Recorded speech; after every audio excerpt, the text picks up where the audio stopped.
In this video, I'm going to be sharing my essays that I wrote under the objective during your award. So there are 3 essays to write under the objective during your award. That's the study plan, the detailed plan of study, and then the objective during your award essay. So I'm going to be sharing some parts of my essays in this particular video. So make sure to stay to the end. Guys, welcome back to the channel. Thank you so much for the love that I've received on previous videos. You guys are the best. So you know how we do it here on this channel. It's all about scholarship abroad, personal development, and life in the UK. So we've been doing a series, and the series has been on the Commonwealth Shared Scholarship. I'll say it again. I got the Commonwealth Scholarship in 2021, and I'm very proud of that. And I've been reading some parts of my essays to you guys. So today we're going to be doing part 4. So if you've not seen part 1 to 3, make sure to see them. I am going to put them in the description below and also somewhere around here so that you can see them after this video. Or you might just want to start from, part 1 and then come back to this video. You don't miss out on anything that I'm going to say today. To quickly go to the study outline essay, I'm going to read the question. You guys know how we do it here. I'm going to read the question to you guys and then give you my answer to this question, and also explain the different reasoning and every other part that I'm not going to read to you. I'm going to explain what I did for you to be able to do your. The question here is, provide a short outline of your proposed study/research. This should be written for an audience that does not have any prior knowledge of the subject and must not be overly technical. Any abbreviations or specialist terms must be explained. And now, one thing I always say when answering questions is you need to read the question carefully and you need to follow instructions, okay? Now, they've given us instructions here. It said, provide a short outline of your study, your proposed study. Okay, that's number 1. And then you should avoid technical terms.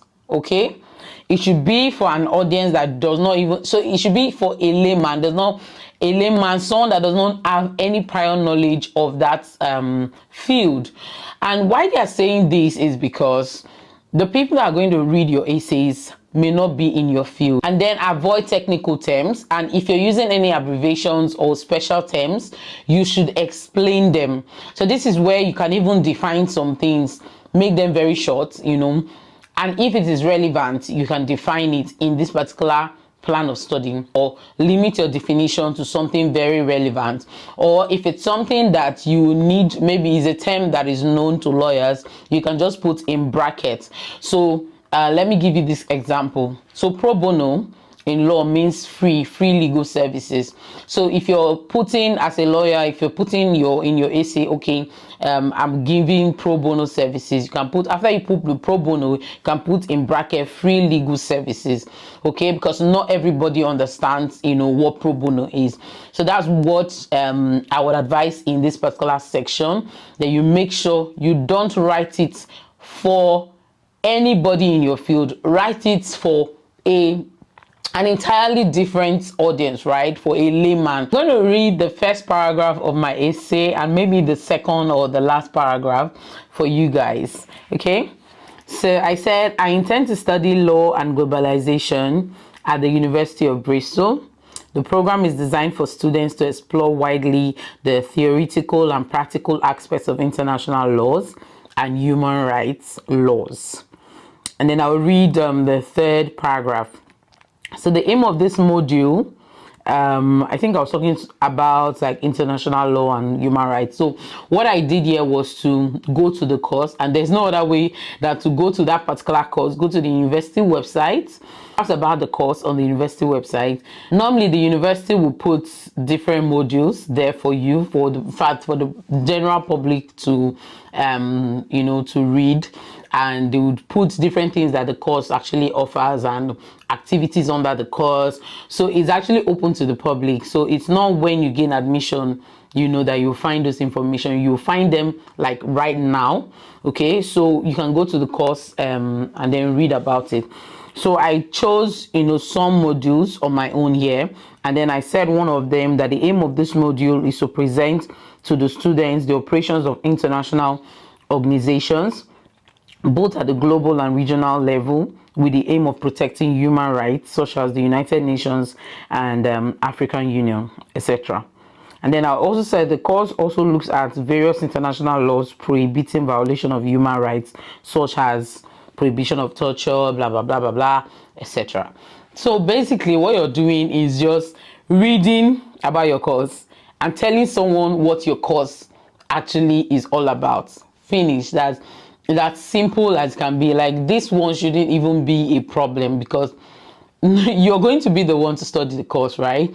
So it shouldn't be a problem for you to go there and then look at what the course is all about.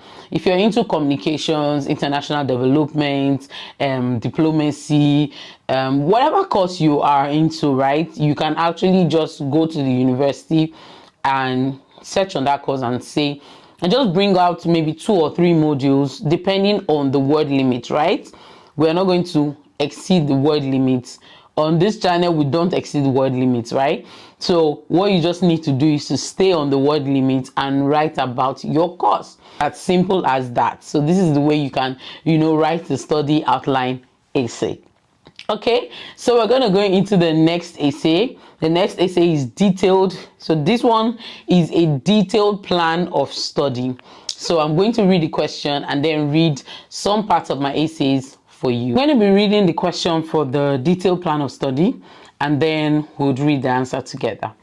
So provide a detailed plan of your proposed study. The selection panel will want to understand why you have chosen or why you have selected your proposed course and university. So now you understand it's not just the course you've chosen, but also the university. Describe clearly. So they're telling you what you should do, why you have chosen your proposed course and university, and why you want to undertake this study in the UK. Emphasis on in the UK.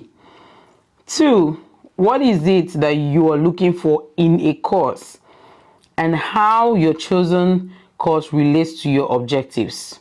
Okay, remember the objectives are in the development impact essay. So like we said, all your essays must follow each other. They must match. Okay, they must follow each other. You can't say A in one and say B in one. And throughout this essay, we've been on human rights. We've talked about rights of detainees and stuff like that. So we've been on that and we've been focused on that. And then 3 is any dissertation topic you have in mind. So normally dissertation topics depends on your university actually, but if you have any dissertation topic in mind, you can just state it, and you remember it must relate to this particular course. Please don't bring a dissertation topic from another course. Okay, so you can actually try to maybe formulate a dissertation topic.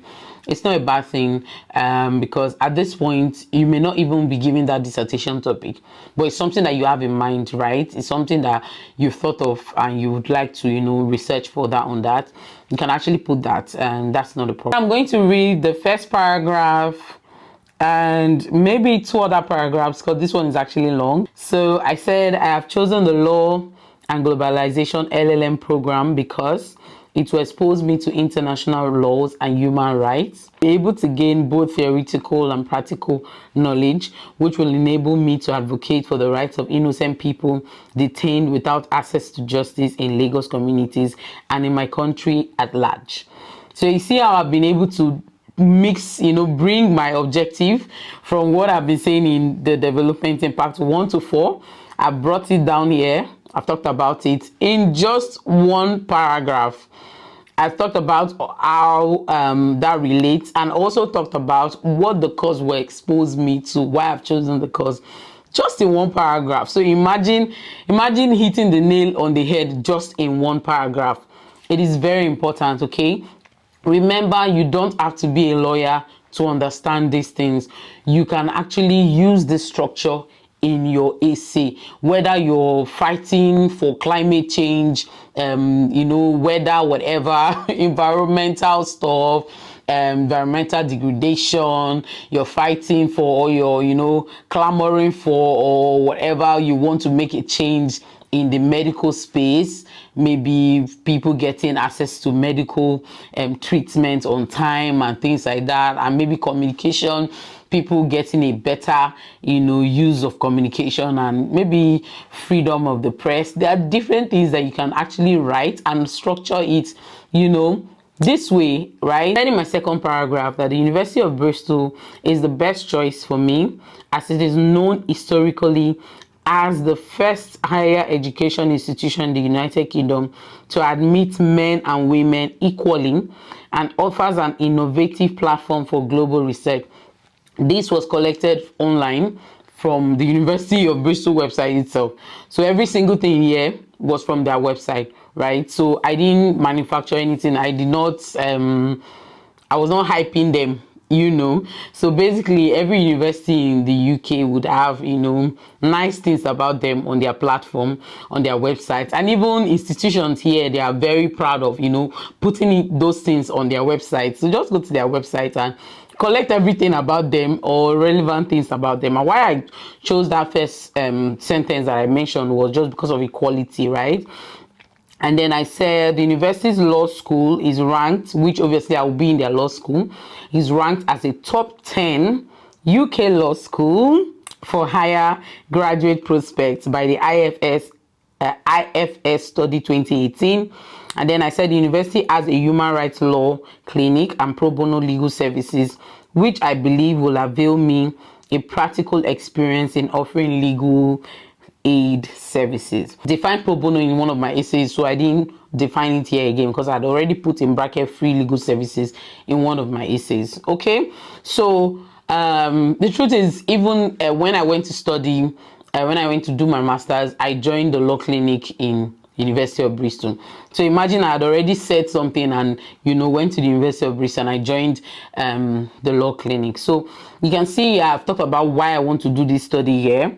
And I think down the line, I also mentioned why I intend to undertake the study in the UK. I mentioned how the UK has, you know, good higher institutions for masters and, you know, different other qualities, cultural diversity. You can mention things like that. So we're going to continue right now on the objective during your award. I'm going to read the question for you and we'll look at the answer together.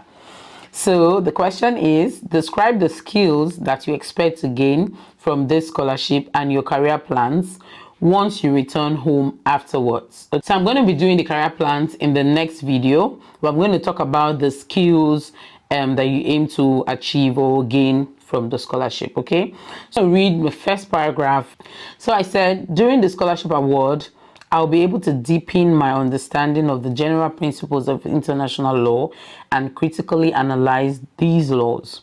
I'll be skilled in applying these principles of law to real life situations. This particular essay, what you should highlight is the skills you intend to acquire from your course, and then give examples of maybe research skills, experiments, you know, methods of research and analysis, and, you know, even internships that maybe you can take on, or things that you can actually do, interaction with staff, different things, different people, and maybe even seminars that you can attend during your award. I think that's it for it. That was what I was able to do in this particular section of the Commonwealth Shared Scholarship Essays. So in my next video, I'm going to be talking about the career plan, and in subsequent videos, I will talk about the personal statement and the volunteering and leadership experience. You don't want to miss out on any of these parts because they are very important, and you remember that every single essay counts towards your application. So don't miss out on this. I'm going to see you in my next video. Bye.